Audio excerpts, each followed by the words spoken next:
The country does plan to raise about $16.40 billion through asset sales in the next 4 years, partly to reduce the burden on the public budget, obviously. Now, the sales will help to tackle inefficiencies and stem corruption in public enterprises as well, at least according to the Finance Ministry's plans for economic recovery between 2017 and 2020. So exactly how will these things work out? Let's find out.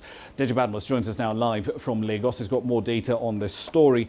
Deji, do we have any idea exactly what sort of public assets, so to speak, or national companies could be sold entirely or partially privatized to raise this figure of $16.4 billion, which Bloomberg reported?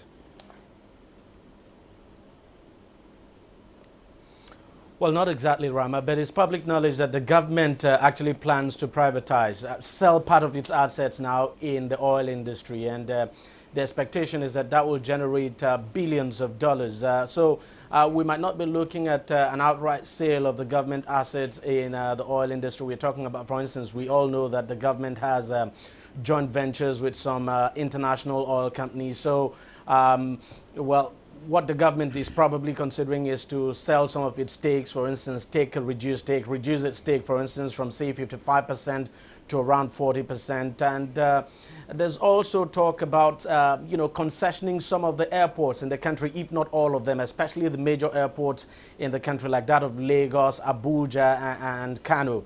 But of course, the government has actually not come out with the list of national assets now it intends to sell. But what we do know is that the government says if it's able to sell these assets, sell some of your stakes now in the assets, it just would be able to raise around $16.4 billion. And of course, Rama, that is quite massive. That's about half of what the government has budgeted to spend this year. Indeed, but let's dig a little deeper into that. Assuming the asset sales do happen, doesn't that then in turn imply that the exchange rate will be fixed before the privatization or the asset sales happen? Because after all, who's going to put money in Nigeria when you've got one exchange rate at 315 and the parallel one at 500? Anyone's going to lose money in between those two.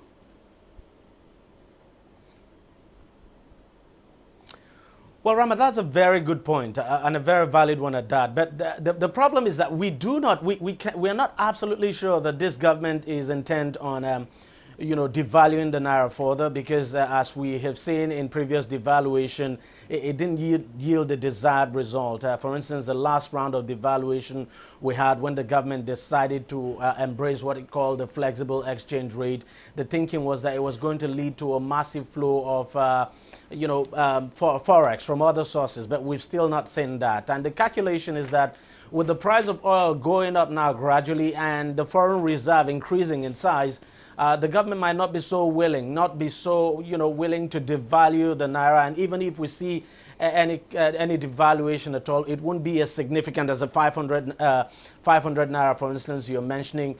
But, well, the jury is still out on that. We just have to wait and see. But the government has not given any indication yet.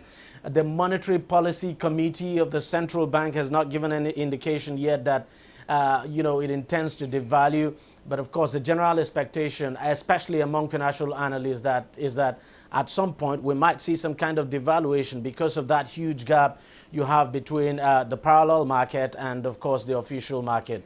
But we're not absolutely sure that's going to happen. But if that is going to happen, of course, it would make better sense, as you have been saying, to have this devaluation before you have the sale of the national assets. Indeed. Let's turn our attention, though, to that environmental story coming out of Port Harcourt.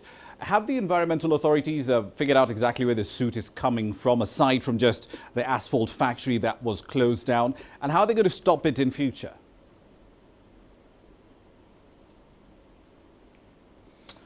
Well, what we're getting from, the state government, I'm talking about the government of Rivers State now, is that, including the Federal Ministry of Environment here, is that, it's actually, the soot is not coming from just one source at all.